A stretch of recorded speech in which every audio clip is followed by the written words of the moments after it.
சரி நம்ம உண்மை இதுக்கு மேலே மறைச்சா சரி வராது அப்படின்னு சொல்லிட்டு மீனா முத்துக்கிட்டவே உண்மையை சொல்கிறாங்க. ஏங்க நான் உங்ககிட்ட ஒரு விஷயத்த மறைச்சிடுங்க அப்படின்றாங்க. உடனே முத்து கேட்குறேன், என்ன மீனா திடீர்னு உண்மையை மறைச்சிட்டேன்ற, அப்படின்னா உண்மையை நீ மறைச்சிட்டு இருக்க போகிற அப்படின்ற மாதிரி கேட்குறாரு முத்து. உடனே மீனா சொல்கிறாங்க, இல்லைங்க நான் ஒரு பெரிய விஷயத்த மறைச்சிட்டேங்க, என்ன தப்பாக நினைக்காதீங்க, நான் உங்ககிட்ட சொல்லணும்னு நினைப்பேன், ஆனால் அது சொன்னால் அப்புறம் ஏதாவது பிரச்சனை வருமோன்றதுக்காகவே நான் சொல்லாமல் விட்டுட்டேங்க அப்படின்றாங்க. உடனே முத்து சொல்கிறார், மீனா நான் என்ன வேணா நினைக்க போகிறேன் உன்னை பற்றி, நீ என்ன அப்படிப்பட்ட விஷயத்த மறைச்சிட்டு இருப்ப அப்படின்ற மாதிரி முத்து கேட்குறாரு. உடனே மீனா சொல்கிறாங்க, நான் சொல்கிற விஷயத்த கேட்டுட்டு கோவப்படாதீங்க தயவு செஞ்சு, நான் உங்ககிட்ட எந்த விஷயத்தையும் மறைக்கக்கூடாது, எல்லாத்தையும் சொல்லணும்னு நினைக்கிறேங்க, அதுக்காக தாங்க இதை சொல்கிறேன் அப்படின்ற மாதிரி மீனா சொல்கிறாங்க. உடனே முத்து சொல்கிறாரு, என்ன ஓவர் பில்டப்பாக இருக்கே, சரி என்ன விஷயம் சொல்லு அப்படின்றாங்க.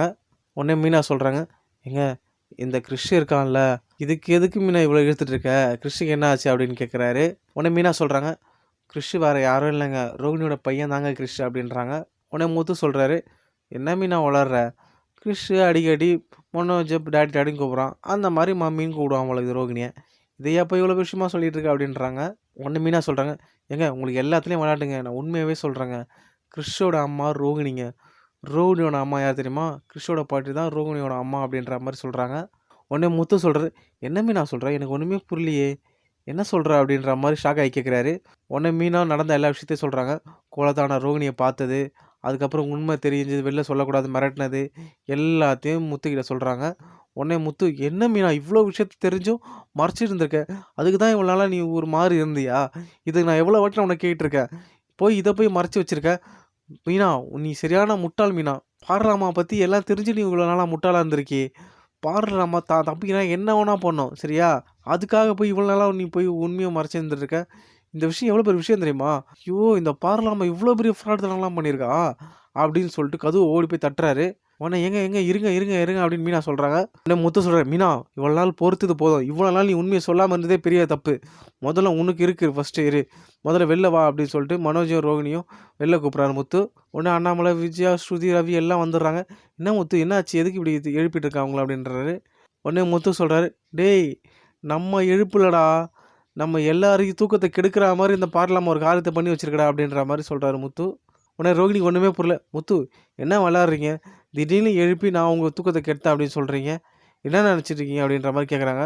உடனே முத்து சொல்கிறாரு, உன்னை பற்றி எல்லா உண்மையும் இப்போ தான் எனக்கு தெரிஞ்சு வந்தது அப்படின்ற மாதிரி முத்து சொல்கிறாரு. உடனே ரோகிணி டக்குன்னு மீனா பார்க்குறாங்க, எல்லா உண்மையும் சொல்லிட்டான்ற மாதிரி தலையாட்டுறாங்க. உடனே ரோகிணிக்கு ஒன்றுமே புரியல, ஐயோ அப்படின்னு சொல்கிற மாதிரி தலையை கொஞ்சம் நிற்கிறாங்க. உடனே அண்ணாமலை கேட்குறாரு, என்ன ஆச்சு முத்து, இவ்வளோ நைட்டில் எழுப்பி எல்லாரையும் கூப்பிட்டு வச்சிருக்க, என்ன ஆச்சு அப்படிங்கிற மாதிரி கேட்குறாரு.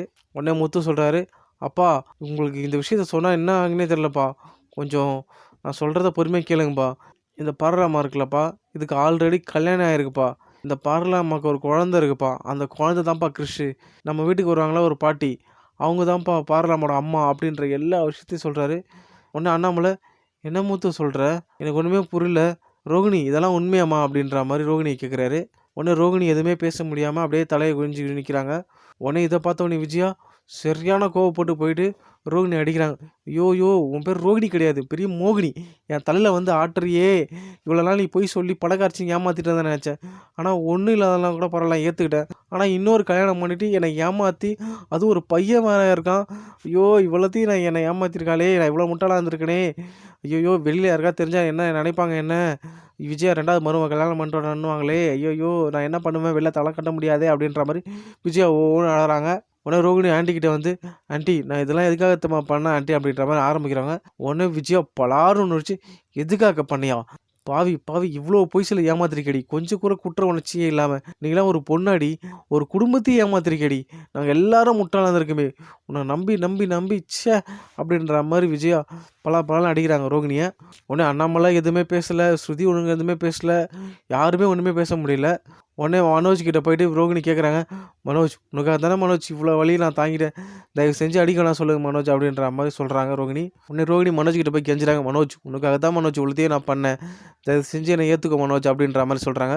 உடனே மனோஜும் கோவப்பட்டு, ரோகிணி இதுக்கப்புறம் என்னை தொடவும் தொடாத, நீ பார்க்கவும் பார்க்காத, உன்னை பார்க்கறதே எனக்கு பிடிக்கல, அருவருப்பாக இருக்குன்ற மாதிரி மனோஜ் சொல்கிறாரு.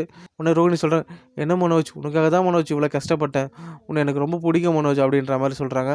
உடனே மனோஜ் சொல்கிறாரு, ஓ உனக்கு பிடிக்குன்றதுக்காக தான் நீ என்னை இவ்வளோ ஏமாத்தினியா, சி நான் உன்னை லைஃப்பில் என்னவோ நினச்சிட்டு இருந்தேன், ரோகிணி வந்ததுக்கப்புறம் என் லைஃபே மாறிச்சுன்னு நினச்சிட்டு இருந்தேன். ஆனால் என்னை ஏமாத்திருக்குன்றது எனக்கு தெரியாமே போச்சே பாரு அப்படின்ற மாதிரி மனோஜ் ஃபீல் பண்ணி சொல்கிறாரு.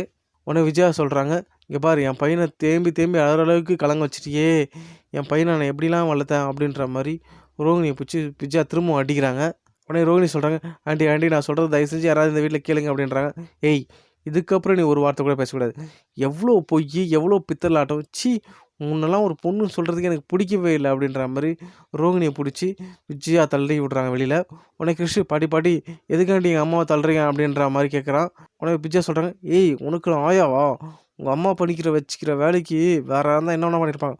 உங்கள் அம்மாவை நீ இந்த ஊர்லேயே இருங்க, எங்கேயும் இருக்கக்கூடாது, நீங்கள் 2 பேரும் கிளம்புங்க அப்படின்ற மாதிரி அடித்து தெத்தி விட்டுறாங்க விஜயா ரோகிணியை.